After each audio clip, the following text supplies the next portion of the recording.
Sexual reproduction in flowering plant. इसमें हम लोग स्टैमेन का स्ट्रक्चर पढ़ेंगे और फिर माइक्रोस्पोरोजेनेसिस पढ़ेंगे। स्टैमेन का स्ट्रक्चर पढ़ेंगे, माइक्रोस्पोरोजेनेसिस पढ़ेंगे। ठीक है। What are angiosperm? Flowering plant is known as angiosperm. Angiosperm का कुछ फीचर है, जैसे कि एंजियोस्पर्म डिप्लॉयड होता है, इसका लाइफ साइकिल डिप्लॉन्टिक होता है, डोमिनेंट स्टेज स्पोरोफाइट होता है, गैमेटोफाइट इसका बहुत ही रिड्यूस्ड होता है, लेस नंबर ऑफ सेल्स होते हैं, डिपेंडेंट होते हैं। इसमें लीफ हो गया, स्टेम, रूट, इसको हम लोग स्पोरोफाइटिक जनरेशन कहेंगे। Sporophytic generation in the sense जो डोमिनेंट स्टेज है और जो डिप्लॉयड स्टेज है, एंजियोस्पर्म में डिप्लॉयड ही होता है। What is sporophyte and gametophyte in angiosperm? Sporophyte जो कि डिप्लॉयड है, गैमेटोफाइट जो कि हैप्लॉयड है, जो कि बहुत ही रिड्यूस्ड होता है, जैसे कि रूट, स्टेम, लीफ सारा ही स्पोरोफाइट हो गया। ठीक है। और फ्लावर डेवलप करता है, स्पोरोफाइट है। फिर फ्लावर में देख लो पिस्टिल हो गया, पिस्टिल में देख लो क्या कहते हैं, पिस्टिल में स्टाइलो ओवरी होता है। फिर उसके बाद स्टैमेन देख लो, स्टैमेन में हमारा एंथर होता है। और फिर उसके बाद ये पेटल और सेपल वॉल होते हैं, ये सब सारे टू एन, ये सब सारे टू एन हैं, तो सारे ही स्पोरोफिटिक हैं। फिर उसके बाद एंथर सारा टू एन है, फिलामेंटी सब सारा टू एन है, तो सारा ही स्पोरोफिटिक है। फिर एंथर के अंदर माइक्रोस्पोर मदर सेल होता है, वहाँ म्यूसिस होता है, तो फिर माइक्रोस्पोर बनता है जो कि हैप्लॉयड है, यहाँ से स्पोरोफिटिक जनरेशन होता है। फिर माइक्रोस्पोर में माइटोसिस होता है, तो हमारा पॉलन बनता है। पॉलन को हम लोग मेल गैमेटोफाइट कहते हैं, मेल गैमेटोफाइट। ये देखो इसका कितना रिड्यूस्ड गैमेटोफिटिक जनरेशन है, इसका देख लीजिए आप, कितना रिड्यूस्ड गैमेटोफिटिक जनरेशन है। ओके। फिर उसके बाद फीमेल गैमेटोफाइट में भी देखिए, ये जो मतलब कि पिस्टिल था जिसमें हमारा stigma, style and the ovary था, ये सारा ही मतलब कि टू एन था। फिर इसमें ओवरी के अंदर मतलब कि ओव्यूल के अंदर मेगास्पोर मदर सेल के अंदर म्यूसिस होगा, तो फिर मेगास्पोर बनेगा। फिर मेगास्पोर का माइटोसिस होगा, तो फिर हमारा एम्ब्रियोसैक बनेगा। एम्ब्रियोसैक, मेगास्पोर, ये सारा देखिए हैप्लॉयड है और ये गैमेटोफिटिक जनरेशन हो गया। ये हमारा कितना रिड्यूस है एंजियोस्पर्म में। लेकिन वही प्रिमिटिव प्लांट में देखेंगे हम लोग, तो उन लोग का गैमेटोफाइट ज़्यादा डेवलप होता है एज़ कम्पेयर टू स्पोरोफाइट। देख लीजिए सारा मतलब कि स्पोरोफाइट है, याद कर लीजिए। ये क्वेश्चन बहुत सारा आएगा कि कौन सा है स्पोरोफाइट है, कौन सा गैमेटोफाइट है। Root sporophyte, stem sporophyte, leaf sporophyte, flower sporophyte, pistil sporophyte, stamen sporophyte, सारा स्पोरोफाइट। ठीक है। पिस्टिल जो है सो वो ओवरी बनेगा, पिस्टिल के अंदर ओवरी होगा, सॉरी ये भी स्पोरोफाइट, ओव्यूल भी स्पोरोफाइट। यहाँ मियोसिस हुआ, मियोसिस ओव्यूल के अंदर होगा, तो फिर मेगास्पोर बनेगा। ये गैमेटोफाइट है, मेगास्पोर एंड एम्ब्रियोसैक, ये गैमेटोफाइट है, ये गैमेटोफाइट, मात्र इतना सा गैमेटोफाइट है। और देखिए फिर से जाइगोट बन गया, तो फिर से स्पोरोफाइट, फिर से जाइगोट, फिर से स्पोरोफाइट, फिर से जाइगोट, फिर से स्पोरोफाइट। ओके। वैसे ही एंथर में भी देख लीजिए, एंथर में है, फिर मियोसिस होगा तो माइक्रोस्पोर बनेगा, फिर उसमें माइटोसिस होगा तो पॉलन ग्रेन बनेगा। मात्र इतना ही गैमेटोफिटिक जनरेशन है। फिर यहाँ भी पॉलन ग्रेन जाएगा अपना एम्ब्रियोसैक में, फिर से जाइगोट बनेगा, तो फिर से स्पोरोफिटिक जनरेशन होगा। ओह माय गॉड, ये थोड़ा होमवर्क है। व्हेन फ्लावर डेवलप, फ्लावर कब डेवलप होगा? प्लांट शो स्ट्रक्चरल चेंज, जैसे हम लोग रिप्रोडक्टिव एज गेन करते हैं एट प्यूबर्टी, वैसे ही प्लांट का भी एक मतलब हम लोग में भी तो होता ही ना डेवलपमेंट, हार्मोनल चेंज, वैसे ही इस लोग में भी हार्मोनल चेंज और स्ट्रक्चरल चेंज होता है। हम लोग में भी होता है और इन लोग में भी होता है। तो इन लोग का स्ट्रक्चरल चेंज में जैसे कि फ्लोरल बर्ड फ्रूट फॉर्म,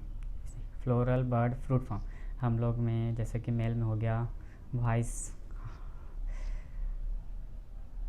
लो, मतलब कि पिच लो होना, वॉइस भारी होना कह सकते हैं, बियर्ड आना, मॉस्टेक आना, आर्म पिट के नीचे हेयर, प्यूबिक हेयर, ये सब मतलब कि सेकेंडरी चेंजेस हैं हमारा। और इन लोग का भी स्ट्रक्चरल चेंजेस होता है, जैसे कि फ्लोरल बर्ड फॉर्म फ्रूट। ठीक है। देन फ्लावर डेवलप, फिर फ्लावर डेवलप होता है, सॉरी फ्रूट नहीं, फर्स्ट फ्लोरल बर्ड बनेगा पहले, फिर उसके बाद फ्लावर बनेगा, उसमें हार्मोनल चेंज होगा, फ्लोरिजेन फॉर्म, फ्लोरल बर्ड, फिर फ्लावर। वही स्ट्रक्चरल चेंज, हार्मोनल चेंज दोनों ही साथ साथ ही चलता है। देखिए एक एंजियोस्पर्मिक बाइसेक्सुअल फ्लावर का एक डायग्राम, सिंपल डायग्राम हो गया, सिंपल डायग्राम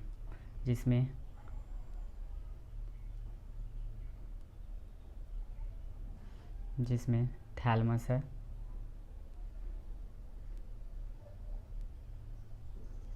ये पेडिसेल हो गया, पेडिसेल, और ये थैलमस हो गया,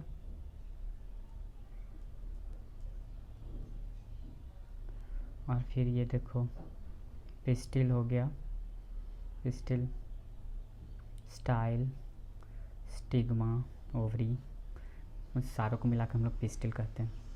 ये देखो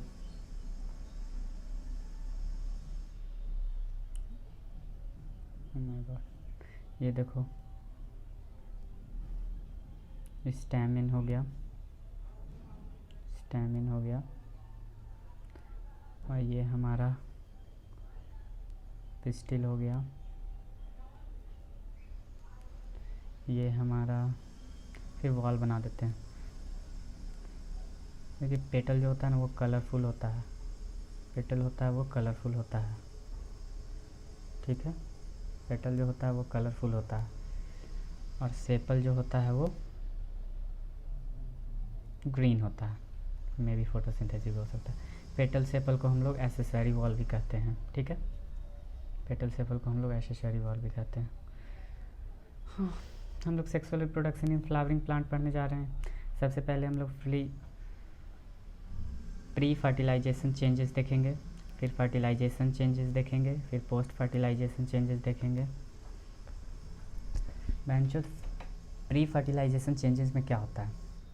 प्री फर्टिलाइजेशन चेंजेस में सबसे पहले हम लोग देखेंगे कि बेंचो स्ट्रक्चर ऑफ स्टैमेन कैसा है, स्टैमेन कैसा दिखता है। फिर उसके बाद माइक्रोस्पोरोजेनेसिस देखेंगे, मतलब कि माइक्रोस्पोर, फिर पॉलन ग्रेन कैसे बनता है, फिर स्ट्रक्चर ऑफ पिस्टिल देखेंगे, फिर उसके बाद मेगास्पोरोजेनेसिस देखेंगे, फिर पॉलिनेशन देखेंगे, फिर पॉलिन पिस्टल इंटरैक्शन देखेंगे, फिर आउटब्रीडिंग डिवाइसेस देखेंगे, और समहाउ ठीक है ये सब बेंचो देखेंगे। फिर structure of anther, anther plus filament, wall of stamen, androecium. Structure of stamen, structure of stamen, structure of stamen में anther plus filament, wall of stamen जिसमें एंड्रोसियम हो गया,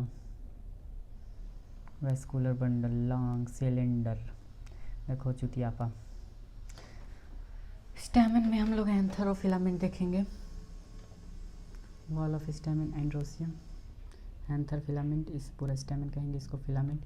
प्रॉक्सिमल थैलमस, वेस्कुलर बंडल जो कि लॉन्ग होता है, cylinder thread like होता है, प्रॉक्सिमल अटैच ऑन थैलमस और पेटल, इपीपेटलस।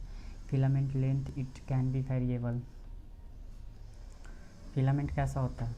लंबा होता है, सिलेंडर थ्रेड लाइक होता है, proximal in attach to the thalamus और ऑन पेटल। ये वाला बहुत ज़्यादा पूछता है यार, जो ये वाला बहुत ज़्यादा पूछता है, ये वाला बहुत ज़्यादा पूछता है यार। ये वाला जो है ना थैलमस और पेटल, थैलमस और पेटल ये दोनों। Filament length it can be variable, length filament का लेंथ वेरिएबल हो सकता है, ठीक है। एंथर का डिटेल पढ़ेंगे हम लोग, detail of anther, detail of anther पढ़ेंगे।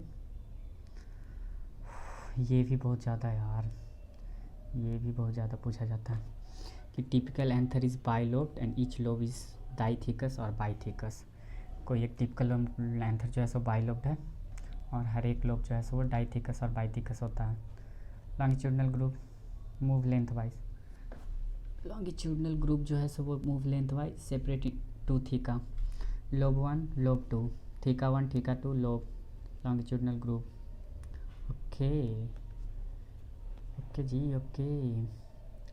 देखिए ये एक लोब हो गया। अच्छा लॉन्गिट्यूडनल ग्रुप कितना में काटता है यार, देखो ज़रा लॉन्गिट्यूडनल ग्रुप होता कितना है यार, एक ही ना। ईच लोब इज डाइथिकस और bithecous, longitudinal group move long to theca, दो थीका को बांटता है ना, मतलब तो दो दो लॉन्गिट्यूडनल ग्रुप होना चाहिए यार, पता नहीं।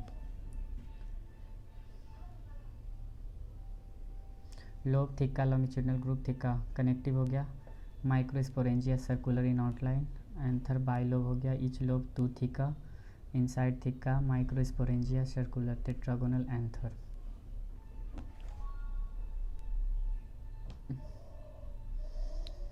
फिर से वही चीज़ है,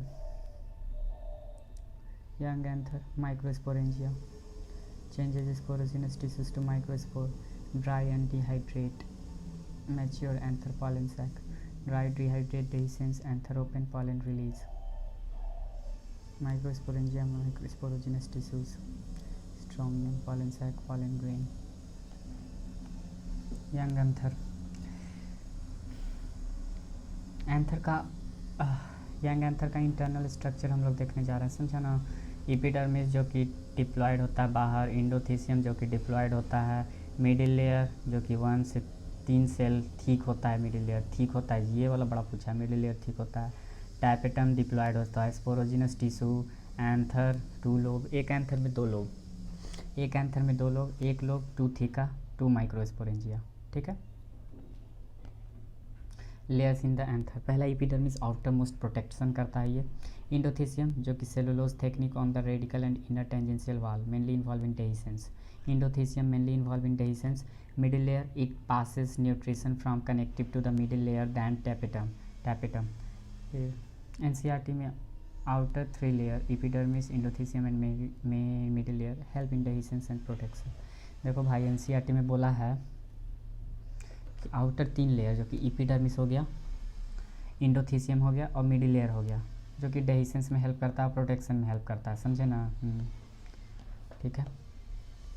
फिर उसके बाद मिडिल लेयर, फिर टैपेटम, फीचर इसका देख लो इनर मोस्ट होता है, मिडिल लेयर हो गया, फिर उसके बाद टैपेटम, मिडिल लेयर फिर टैपेटम, फिर उसके बाद स्पोरोजिनस टिश्यू, ये भी 2n होता है ना, इसी से बनता है पॉलन, स्पोरोजिनस टिश्यू से ही। मिडिल लेयर टैपेटम, टैपेटम का फीचर क्या है, टैपेटम इनर मोस्ट होता है, डिप्लॉयड होता है, पॉलीप्लॉयड होता है, बाई और मल्टी न्यूक्लिएटेड होता है और dense cytoplasm. How it become multi nucleated, polyploidy endomitosis and restitution nuclei of tapetum inner most, tapetum inner most होता है ना यार। देखो ना, पहले एपिडर्मिस हो गया, फिर इंडोथीसियम हो गया, फिर मिडिल लेयर हो गया, फिर टैपेटम हो गया। टैपेटम इनर मोस्ट होता है, समझ गए, डिप्लॉयड होता है, पॉलीप्लॉयड हो सकता है, ठीक है, by and multi nucleated. Oh my God, ये मल्टी न्यूक्लिएटेड होता है। How it become multi nucleated, कैसे मल्टी न्यूक्लिएटेड बनेगा, तो पॉलीप्लॉयडी से बनेगा। पॉलीप्लॉयडी कैसे होगा, तो इंडोमाइटोसिस हो सकता है और रेस्टिट्यूशन न्यूक्लियाई हो सकता है, ठीक है। और टैपेटम के पास डेंस साइटोप्लाज्म है, ठीक है, स्पोरोजिनस टिश्यू पॉलन बनेगा इससे। तो सबसे पहले हम लोग रोल देखेंगे, okay.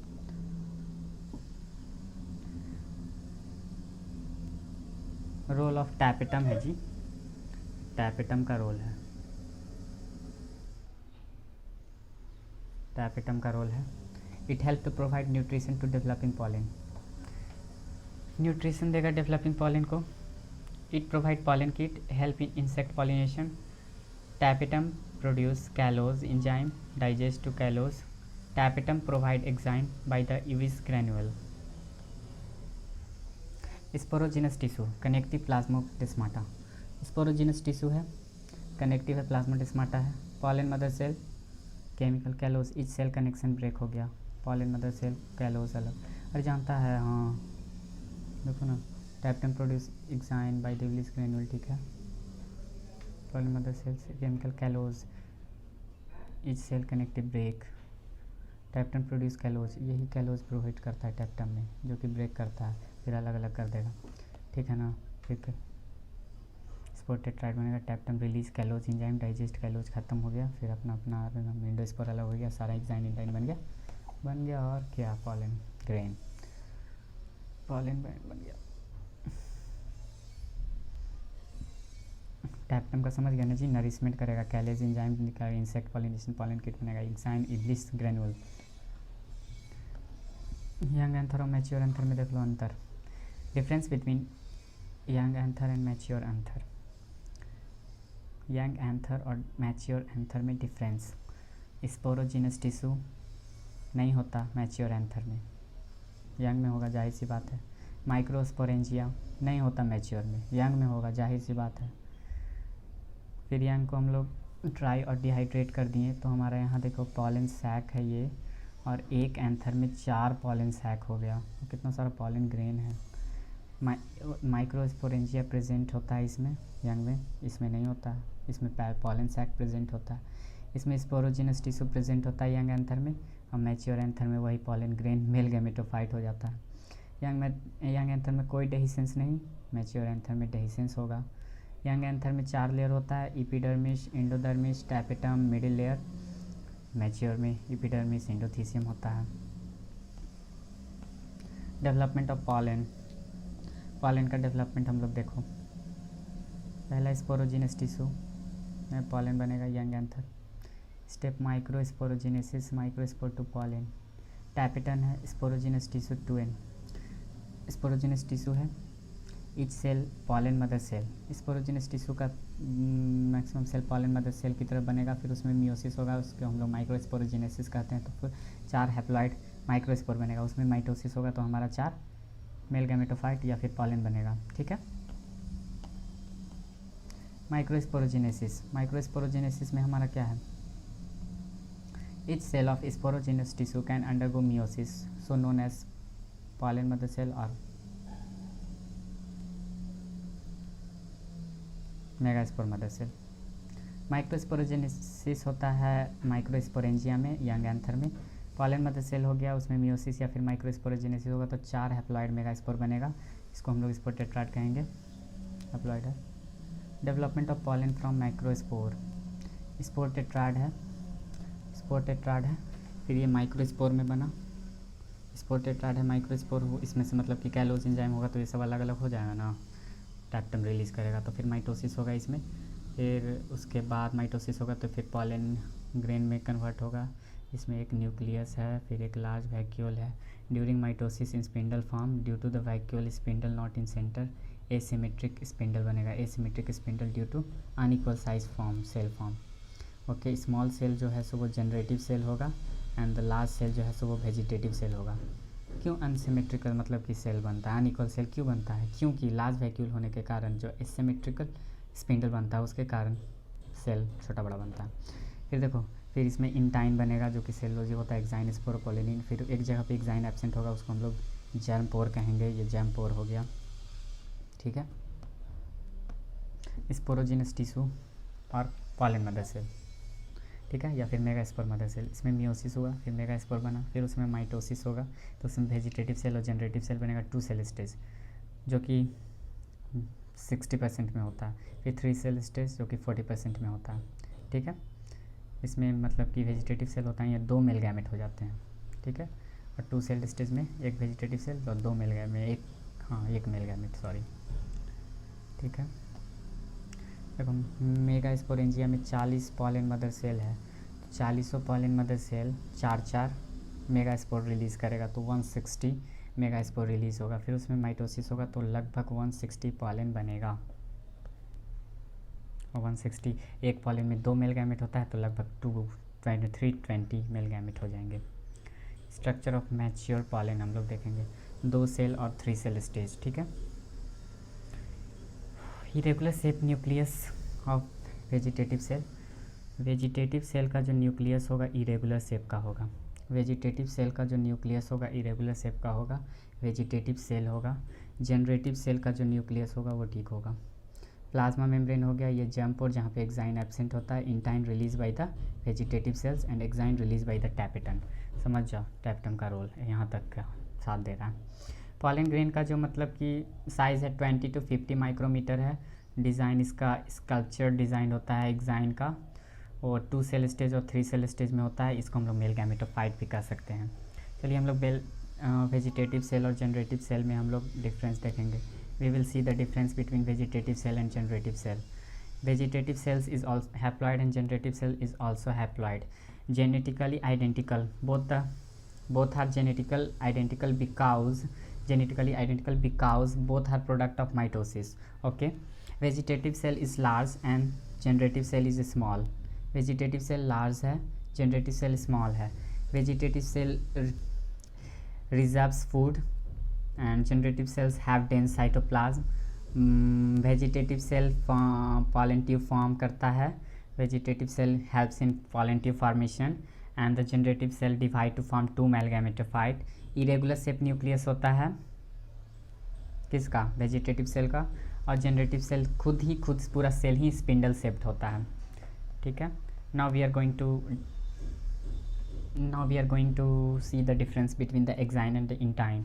produced by the tapetum, exine produced by the tapetum, sporophytic nature. Exine is produced by the tapetum and sporophytic nature. Intine is produced by the vegetative cell and the gametophytic nature. This is the vast difference, this is the big difference you ever heard, because this is the question, this can be asked in NEET. Exine produced by the tapetum, sporophytic nature होता है इसका. Intine produced by the vegetative cell, gametophytic nature होता है. Exine जो कि है made up of sporopollenin, exine जो है सो वो कि स्पोरोपोलिनिन का बना हुआ है. Lipid carotenoid, most resistant organic material, okay. Exine जो है सो वो produced by the tapetum, sporophytic nature, made up of sporopollenin, lipid carotenoid, most resistant organic material. Exine जो है सो वो टैपेटन का बना ही होता है, स्पोरोफिटिक नेचर. ये सबसे इंपॉर्टेंट लग रहा है यार मेरे को, ये वाला जो सबसे इंपॉर्टेंट लग रहा है मेरे को, बताओ ना कौन. अरे यार ये वाला स्पोरोफिटिक नेचर का होता है एक्साइन, ये वाला एक्साइन स्पोरोफिटिक नेचर का होता है, मेडअप ऑफ स्पोरोपोलिनिन, ये तो समझ में आ रहा है. स्पोरोपोलिन लिपिड है कैरोटेनॉइड का. मोस्ट रेजिस्टेंट ऑर्गेनिक मटेरियल तो सभी लोग जानते हैं. इंजाइम पीएच कोई भी इसको मतलब उतना दिक्कत नहीं प्रोवाइड कर सकता. इस पे स्पोरोपोलिनिन के कारण इसको हम लोग यूज़ करते हैं. We will use pollen as a fossil because it has sporopollen makes them resistant. Exine has different sculpture, different shape, thick and discontinuous, because we know that at one place exine is not present and we call that place as a germ pore. Sporopollen germ pore absent, prominent aperture. Now we are discussing intine, produced by the vegetative cell, gametophytic, made up of pectin and cellulose, okay. Develop pollen tube. Intine helps in develop pollen tube and ये continuous layer में होता है और thin होता है, okay. Continuous layer में होता है. Some extra detail from SCT. Okay, pollen allergy. Pollen allergy is common, okay. Some pollen can get inhaled and causes allergy, but in severe cases it also causes asthma and the bronchitis. Example Parthenium carrot grass, pollen इसका pollen allergy create करता है. ये हम जब लोग beat import कर रहे थे from USA तो इसके साथ पार्थेनियम भी आ गया था और ये बहुत कम समय में स्प्रेड हो गया और ये बहुत ही ज़्यादा रेस्पिरेटरी डिजीज़ काउज करने में और पॉलन एलर्जी काउज करने में रोल अप्लाया है. पॉलन को हम लोग फूड सप्लीमेंट भी यूज़ कर सकते हैं. First of all it is important because it only comes in tablets and syrup, but in question there is given in option pollen supplement is in the form of tablet and syrup, soup, I think so, or tonic, etc in the form, but you should go with NCERT, that is tablet and syrup. और pollen एक मतलब कि बहुत अच्छा energy का source होता है और ये increase efficiency of horses and athlete, okay. ये वेस्टर्न कंट्रीज़ में कॉमन है, उन लोग अपने परफॉर्मेंस को इंक्रीज़ करने के लिए यूज़ कर सकते हैं. सेक और क्रीम लिखा हुआ है यार. Viability of pollen grain, it is maximum time gap. Pollen can develop pollen tube after coming in contact with the stigma. Long viability for pollen months लगभग. Rosaceae, Solanaceae and Leguminaceae. Short viability wheat and the paddy. 60% of the anther pollinating in the 2-cell stage, but in the 40% it is in the 3-celled stage. Pollen bank. Pollen grain stored in 196 degrees Celsius in liquid nitrogen. Used in plant breeding and the storage of genome.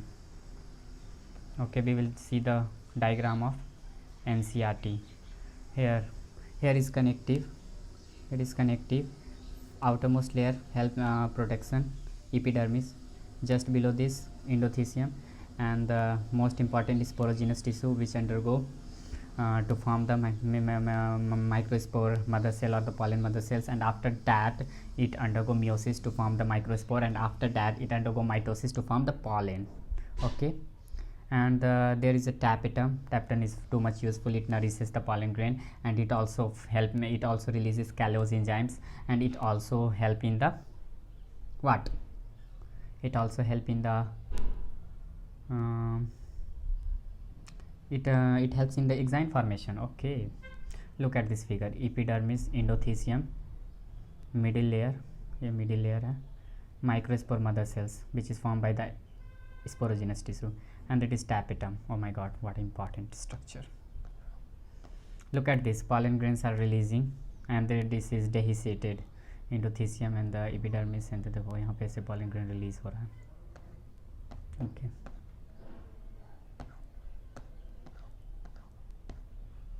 Thank you.